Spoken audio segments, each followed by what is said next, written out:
Hello everyone, welcome back. And Devan and Max has rejoined us this week. Welcome back, Max. I'm defrosted. I had some wonderful hats last week, though. So better headwear than I usually have.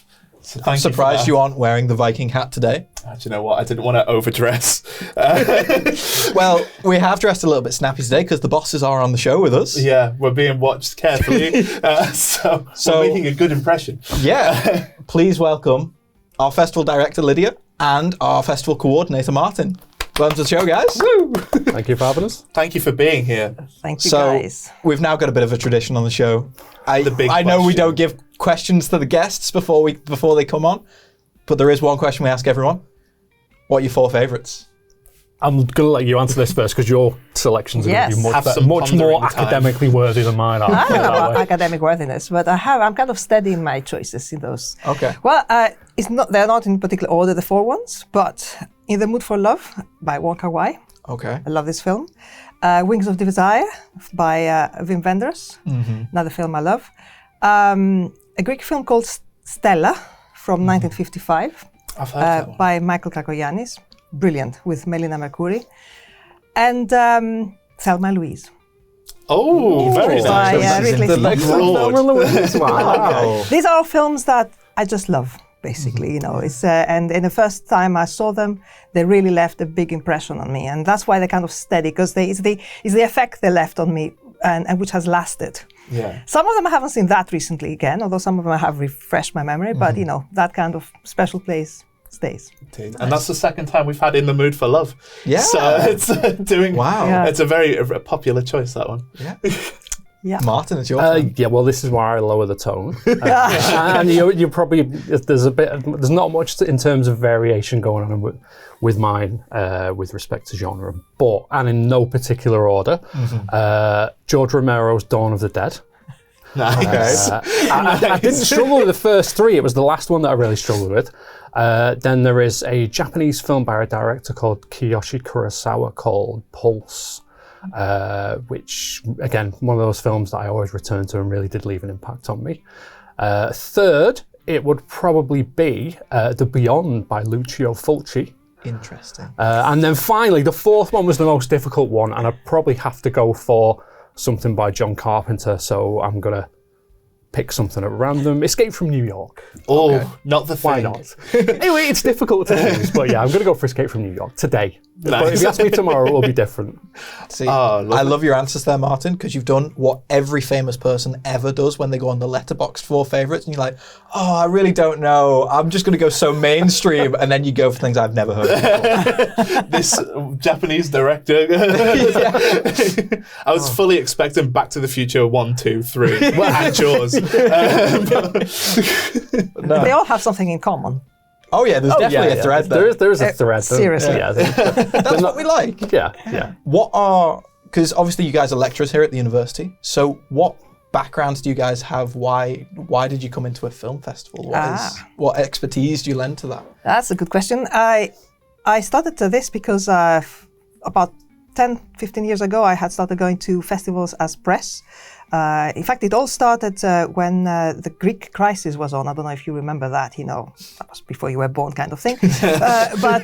But basically, there was a big financial crisis, and I just had this idea of why don't I actually go to Thessaloniki Film Festival, the biggest festival, and try to find out how did the crisis affect the cinema and the festival. And I pitched that to Sight and Sound at the time, and I got a yes. So I went and I wrote, and then that kind of started a cycle of me going to festivals, mainly to Thessaloniki, but also then went to Berlin, and I went to ITFA, and I went to a couple of other, Carlo Vivari, and wrote some reviews, not always for Sight and Sound. I mean, I wrote another one for Sight and Sound, but I just varied the places. So that really kind of exposed me a lot more to the festivals. It was a time when film festival research was starting to kind of grow more and more, so I started reading around it as well. Then I ended up writing some kind of academic stuff as well around festivals, mostly about Thessaloniki, and edited a special issue. So then I thought, okay, why don't I just turn all this research into something for the students? And that's how it all happened, because we were validating the MA, and I thought, okay, let's just use this. And I also was interested in questions about around distribution, exhibition, which is something else I've researched. So that's how I put together the module. And initially it was going to be a small event run locally with, I hadn't thought of anything online. I just thought, okay, we'll just try to find films made in the region, Northwest or whatever, and show something locally. Completely didn't happen because the opposite happened. Because first of all, COVID happened. The big 2020. It was a big 2020. So whatever we had planned just did not, happen. And then the next year, I thought, what am I going to do? That is just not going to happen. What do festivals do? Well, they go online. So, and then thankfully I had another Martin. Wasn't Martin yet then. It was Lars, somebody who really was keen to help. And he had the kind of website skills, basically, which I don't have. And the technical skills to help me. And we basically together set up this online festival. And then the rest is history. Oh, very nice. I was going to say it was so weird here saying you wanted to screen local things and stuff because that is completely different to what we experienced. Not exactly what we've gone for. Different. I mean, it couldn't be more different. Really polar opposites of the scale. Do we have a local film in our festival? We definitely received some in the initial rounds. I don't think any actually made it through though. Any proper local ones. There's definitely some UK ones in there. I do seriously think that COVID helped. Because I don't think I would have taken the leap. It was a massive leap and it was a huge amount of work. But the advantage was we were in COVID, there wasn't much else to do. So we really worked non-stop. We worked over Christmas, over Easter, because we just had a festival just after Easter Day, we were posting, we were organizing. It was but everybody was very excited because, amongst the grimness of everything, we had this really nice thing to look forward to. So it was actually interesting. So it kind of helped. And in the spirit of that kind of lockdown energy, bringing everyone together onto an online platform as well. Yes. And an international community as well. Yes. It was. It's an amazing achievement, to be honest. Yes, it was great. And we connected online with the filmmakers during the Q&As as well. From, all sorts of parts of the world. Some of them woke up at 3 a.m. to just join us. It was really nice. Yeah. Was this anything how long did it take for you? I know we started in 2020 and it's our fifth. Yeah. So 21st was the first. The 21 is the first one that actually ran. Yeah. But was it anything that was you wanted to do? Did it take time for you to reach a point of being we can actually start making festivals this year? How long did it take for you to push that into the course for you? Well, you mean for the festival to actually happen? Yeah. It was like a crash course. It was a COVID crash course. Because I was a bit terrified because I know how much work it is. Because I hadn't done it before, but I knew. And that kind of held me back a little bit, how we're going to actually... But as I said, it was crash course. There was no alternative. We had to just do it. Having said that, because we started only online, and then we started adding the live events.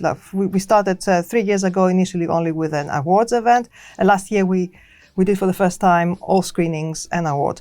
At least the fact we only had online allowed us to know what we're doing with us first quite well, and then build on. Because if we'd had to do everything at the same time, it would have been all at once. It would have been a little bit too much. So, we've been building and now we're just trying to basically make it stable and make it more known, make it kind of recognizable more and more. And, improve it year by year. So, yeah. So, Martin, you, as Lydia said, you haven't been here for all 5 editions. No. So what was it like to kind of just jump straight into it after it's already established itself? Well, it was a bit of a strange entry into it, to be fair. I started properly in the role. It was midway through, wasn't it? But it was midway through the festival. So we were at the stage where the viewing had been done pretty much. Yes. And it was kind of okay, well, we need everything updated with the website. We need the Q&As organising. So I kind of came in midway, which was even more chaotic because I was trying to think, okay, well, not only am I taking on somebody else's work that's been working here previously, but I've kind of got to make it my own thing as well. So it was a very hectic, but very rewarding first year. And then for me, the desire for me has to been kind of, as Lydia's already mentioned, is to make the festival more visible. And we had long discussions about thinking, okay, what can we do in terms of having a physical event? Let's have something we started off on, you started off on COVID, but let's make this something in person and let's really bring the audience to us. And by extension, we've also brought some of the filmmakers to us as well, which has been really, really nice to see. But for me, it was just coming in and applying the skills that I'd already had through the little bit of project management that I'd done, the little bit of kind of corporate video stuff that I'd done as well, and bringing that skill set along to it and just trying to develop a presence and just ensuring that we're being ambitious with how we present the festival, I think, but making it a more of a celebration, because that's what it is. It's a celebration of the efforts you guys are putting into everything. And this year has been just incredible. Some of the things that have been happening on social media, the podcast, it's just been fabulous. And the enthusiasm you guys bring to it is always just, for me, one of the most rewarding things to see. Because it kind of starts off as this thing where it doesn't feel real when you start, and you get to the point where you've watched so many films and you feel a little bit burnt out, and everybody's kind of, we're just waiting for a nugget of gold to appear. But I think as we progress, it becomes something more tangible and more real, and it feels like an actual event. And we get that sense every year, I think. But I think, for me, it's kind of just thinking about how to make sure we are stamping our own kind of, just making it something more ambitious every year, I think. That's what really drives me. But and celebrating, the hard work of all the student filmmakers who submit, from across the world. And it's that's the very rewarding thing for me, being able to celebrate not only our students but other students' efforts as well. Yeah. And you said before about like wanting to leave your own sort of personal touch on the festival. This goes to both of you, really. Obviously, the festival is as part of the course programmed by the students. Yes. Is that a frustrating element for you to have less of a kind of personal touch on it as you might think? Or is it a case of, do the students have as much control as you allow them to think when it comes to programming the festival? I think that's up to you to tell us as well. Well, with regards to programming, I think you get away with things that we definitely got away with some things in the program. Yes. As you know, we try to make our case there, and but generally, we do basically give you the voice predominantly, or just try to give you some kind of feedback sometimes, and sometimes, okay, you agree or not. But we really, for me, it's also that is important, because I want different perspective, different angles. Just see the difference of the favorite films we have. So taste sometimes is something that taste generally is something that you can't control. But there are some criteria, of course, of something that is good and that's not good. And at least we want to communicate that to you, to get a sense of, okay, that is passable. I may not be my taste, I wouldn't choose it, but I can see why, and that's fine. But also some things that basically is really not worth it, and there's so many more things. So I'm very happy to give you basically most of the authority on this, as long as you learn for the process. And for me, this is really what I want to achieve mostly, is for this to be and I hope it is, a context in which you learn new skills and you understand a lot about the process of what takes something made, like a film, to reach an audience, and how much more layered and complicated, and how many aspects that are not seen, or people don't even think twice about, between somebody made a film and somebody watches a film. It doesn't just happen. It happens because there are contexts in which we can see them. A festival is one of those contexts, not the only one, but for student films there aren't that many others anyway. And we really want to make sure that some good student films have a possibility of being seen widely, and for you being the mediators to select what you think are the student films that are most worth being shown. I think this is really great. And also at the same time, you find out about, it's not just selecting the film and bye-bye. There's so many other things to do, and importantly, to spread the word as well as many other things. So for me, that's what I want, and I want to also, and I hope that it's also understood, to give a sense of, it's important to work together. Not in a kind of soppy way, all work together, because it is. High School Musical way. But you know what I mean. You have to rely, because if somebody is unreliable, everything goes to pot. And when you have a commitment, you have to work towards that commitment together. Otherwise, there's much more stress, there's problems. And so that sense of, well, we do a bit, we enjoy it, and we have a common goal. And that's my personal touch. Why you? Is it challenging to have such a reliance on students for a festival? Because obviously you can't guarantee that they are going to put that effort in. And with a different cycle of people every year as well. Yeah, with other festivals, Yes, they're there, it's their job, they need to do it. Whereas this, it's more of It is. Perhaps Martin can say. I think we've been quite lucky in that we have had some films put forward by students which we have looked at and thought there's no way that can be in the festival. Thankfully, not anything this year that it was objectively poor or objectively bad or kind of caused any issues. I think me and Lydia are quite lucky in that we both think along the same lines, don't we, when we assess the films, even though it might not seem that case when you look at what we picked for our 4 favourites. But I think this year we had discussions about certain films, but that's the exciting thing for me, and that's the whole point of the festival, is the fact that you guys as MA students get to see what it is like to run an actual festival, to see what it's like to champion something that you really like and to really want to push that forward into the programme. And we had that, we had discussions in class with other students, with you guys, definitely, and with other students about certain films that we weren't sure would work in the programme, but we've been convinced by your arguments to have them included. And we've had that, that's been the same case for me anyway, in my experience for the duration of the time that I've been here. But that is the exciting thing for me, because it is, it's about student filmmaking, but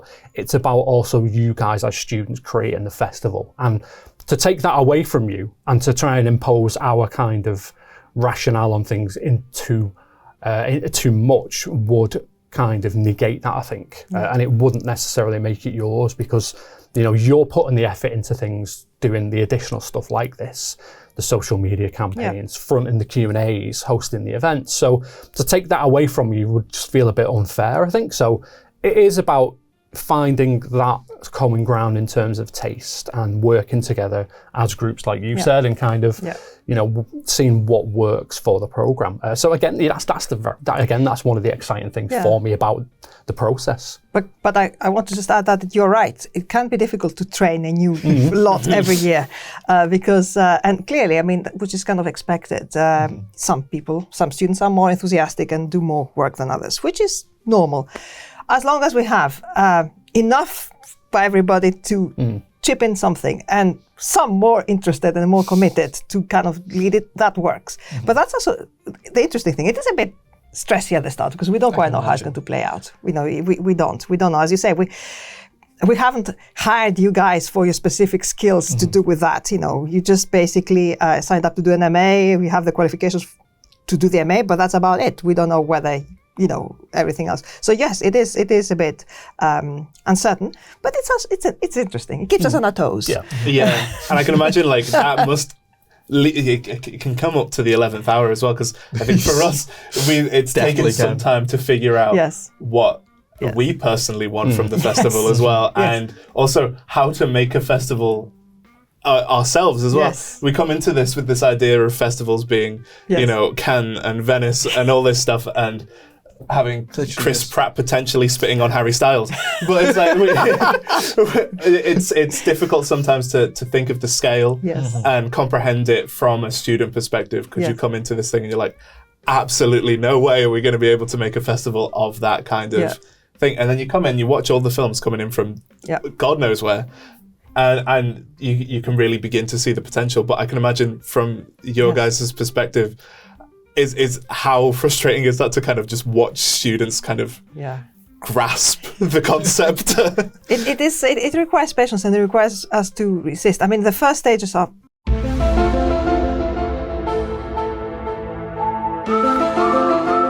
perhaps the hardest because we just land you. Hey guys, you just have to start watching films and rating them. You think, how am I going to do that? Never done. And in fact, so not only doing that, but realizing that it has an impact, if you say yes or no, basically. but then, once we start seeing people getting hooked and getting a sense of something good, we start feeling a little bit more confident. But to be honest, it shows for us to a certain extent who's going to be more committed in terms of how much you actually watch the films, because that, it's a drag, in the sense of time. But we can see what people actually engage more with the process, or leave it last minute, or kind of cheat a bit, which causes stress because you think cheat doesn't like not to watch the films, basically. Because then we have to find somebody else to watch them, or we have to watch them to kind of make sure that everybody gets a kind of fair time. So yeah, it's an ongoing process, but it is exciting. It is exciting. I have to say, I like teaching this. I particularly love the enthusiasm it brings to the students. The fact that it kind of gives energy. And I really like that. I think this is great. It's the best bit. So when we go through this first programming stage and you start whittling down the films and you watch the students do that, is that the point at which you guys think, especially because you've started seeing them more in class, you start to think what students you'd like in certain roles as we start to go? I think we find to a certain you extent. just kind of let them go? Well, we try and keep it as kind of, as open as possible. But I think we recognise quite quickly, don't we? We see who would be good for this particular role. We can't fully a bit, but we just, as you know, we leave it open and we don't actually tell you what to do. But usually there is a process of self-selection that works. Yeah, and I think the students who are the most keen do tend to go for the roles. Exactly. And they, thankfully, in most years it's matched up, hasn't it? I think quite well. And as you know, there's a minimum requirement to what people can do, but then there is no maximum requirement. You can chip in more and more because this is a common, as you know, process, and you can help. And you're doing quite a lot of things yourself, so that's fine. Yeah. That's great because we're not like strict roles. The whole point is to achieve the best effect for the festival, and allow everybody, of course, to do if they want, as long as you don't actually take over somebody else's job. But that hasn't happened, so. And I think the nice thing is we're not saying just plan the festival, just plan the festival on paper.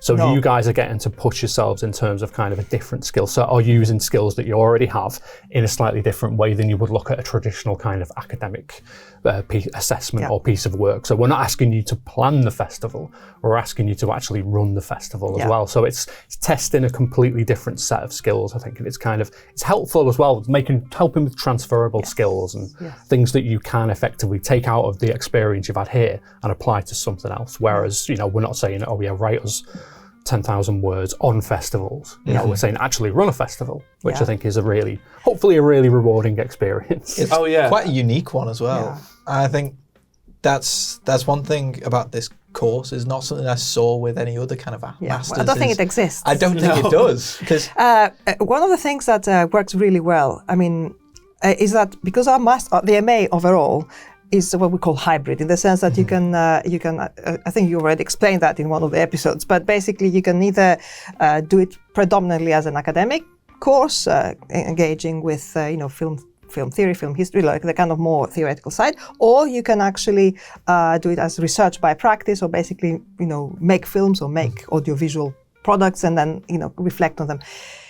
Because of that identity of the program, it means that the students have skills in all directions. Perhaps not everybody has everything, but that's the point. For a festival, you don't need everybody to be good at everything. I can't make a website, Martin can put together. So as long as you kind of complement each other. So what's great is we're not just curators. There are programs which are focusing on programming. Fine, there's nothing wrong with that.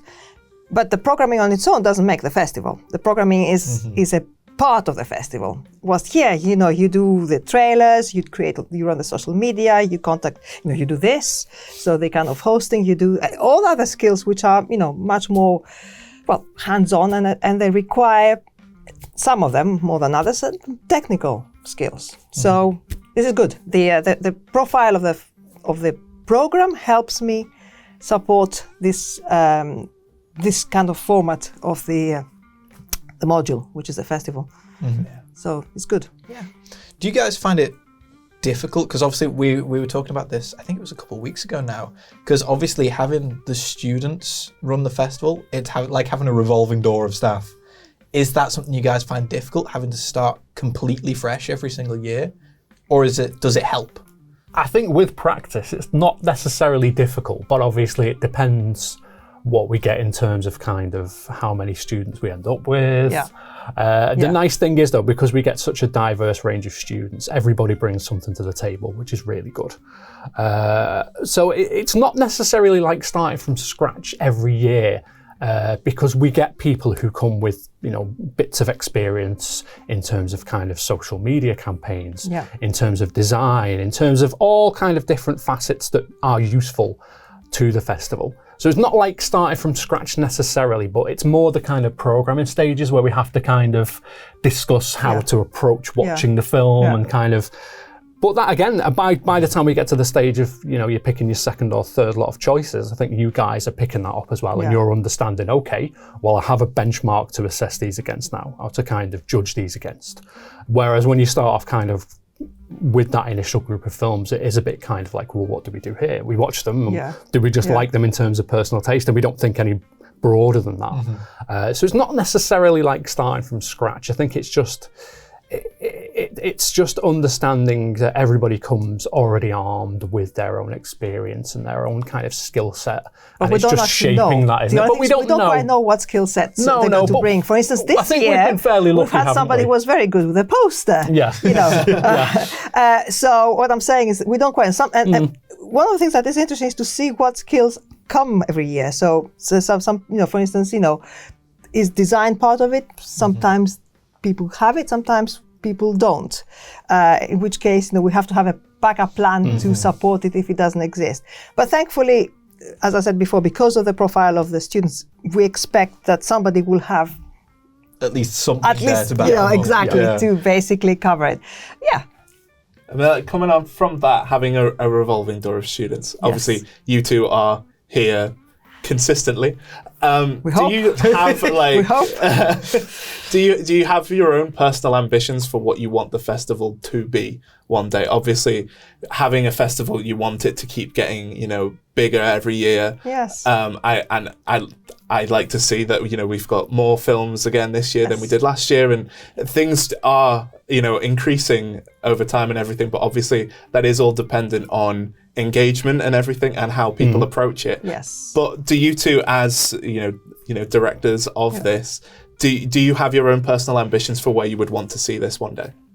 Well, I can just briefly say, we don't necessarily need more submissions. Please. I think that isn't necessarily, but we want good submissions. I want it to get a good reputation, that this is basic, to develop its reputation. It doesn't have a bad one, but to just have more of a reputation, to be known a bit more, to be a place that student filmmakers want to be chosen for. Because one of the things that is actually worth highlighting is that because the selection of films we have is not huge. Some other festivals have, 300 and 400 films showing over 4 days. We have 37 this year out of 2,791 submissions. So if you do the maths, we're very, very hard to get in. Yeah, we're very exclusive. That's the word you're looking for. We do it like that because of the format that our festival takes, and but I want it to be seen as a place that actually it's a good sign to be chosen, and let alone to win an award, because we also have awards, of course, which we don't choose. And they're fabulous this year. Yes, they're truly beautiful things. And so, over the next few years, then, are you looking to expand the festival, or do you just want to increase the standing of the festival? I've been very vocal about this, and I'm always pushing people, maybe not necessarily when I should be pushing them, but I want the festival to become a date in the region that people look forward to, and it becomes a big event, synonymous with Liverpool in terms of kind of the connection to the university and the fact that it is programmed and it's run by students. But I want it to be something that brings an audience locally in, and has the ability to bring filmmakers in from other countries to come and visit and to come and experience the festival in person. We've had that to a smaller scale, but I do want it to be a much bigger fixture in the calendar locally, and I want the university to get behind it and push it, and I want it to become a flagship in the same way that somewhere like Cambridge has Water Sprite, where it's a huge event and they do industry workshops and they have patrons and they have recognisable figures associated with it. I don't see any reason why we can't do something similar, yet we can still retain that core element of it being run by you guys as students. But I just want it to become something that the community locally look forward to and inspires, younger generations of filmmakers to pick up a camera, regardless of whether they've got any skill or any previous skill or any kind of understanding of it, but to be inspired to do it, I think, and dispel that myth that, that student filmmaking is somehow inferior in terms of quality. And I hope, we're proving that year on year with the program, that there's some really incredible stuff being created by students. There really has been. Yeah. And as a program for student filmmakers specifically as well, it's incredible to see from our own perspective, in some ways inspirational to see what can be made with such a small budget. Obviously there are some, no budget at all in some cases. Exactly, yeah. There are some, in regards to some of the stop motion things and animation and everything, which obviously have a bit more funding and stuff from universities, equipment and things that help towards this stuff. But in regards to our fiction and our documentary stuff, all you need is a bit of passion and a camera to make something really quite decent. Yeah. I think our festival is, you guys have created something which is a real inspiration, I think, to us as students, and I hope to students in other places as well, to see what can be done with such a small budget. Yeah, and it's amazing to be a part of it as well. Yeah. For the 5th edition as well. Thank you, guys. Right. I have to give a shout out as well. Oh gosh. Yes. Because we've tinkered with designs for festival awards, haven't we? This year we found ourselves in a bit of a pickle because the guy who normally designs them had a bereavement. And it has some issues. We had somebody step in at the 11th hour who really helped us out. Yes. A gentleman by the name of Dave Treadwell. I said that I would give him a shout out, and he will get a shout out on social media. He designed these at very short notice. These absolutely stunning, they are incredible. I want one. Beautiful paper birds, which will be received by the winners of the various strands, and also importantly, the winner of the audience paper bird as well. The paper one. Yes. The paper bird. Because people can vote online once the festival is going to be live online, and also they can also review films, which is something that you will we'll be introducing our letterbox campaign soon. Exactly. So the more engagement by audiences, the better for the for us, but also for the filmmakers, and for the whole sense of being part of a community. Definitely. Well, thank you very much, Dave, for these wonderful trophies. These are truly remarkable, and I'm jealous of everyone that's actually going to win these. I might have to slip one in here. I think, is that all we've got time for? Leo? Is that all we've got time for? That is indeed. The director has spoken. So, thank you guys very much for coming on the show. It's been great to have you here and get an insight into what it's like to herd clouds, basically, for a festival. Thank you, Devan, for making and team for making this podcast bigger and better. Yes. Yeah, we're just trying to build on what the previous editions have done and keep going as you guys have hoped for. And good luck to next year's lot. Good luck beating this. No, but on a serious note, we have, by the time this episode comes out, we'll have introduced you guys more thoroughly to the strands. You'll get to know the films a little more. Yeah. And we are, by the time we come out, it'll be 1 week till the festival opens. Blimey days. Yeah, so it'll be a welcome to the festival kind of weekend. Indeed. So I guess that's what we'll be chatting about next week, really, is the chaos at the 11th hour. So thank you guys for watching, and please do join us again next week. See you guys soon. Goodbye, everyone.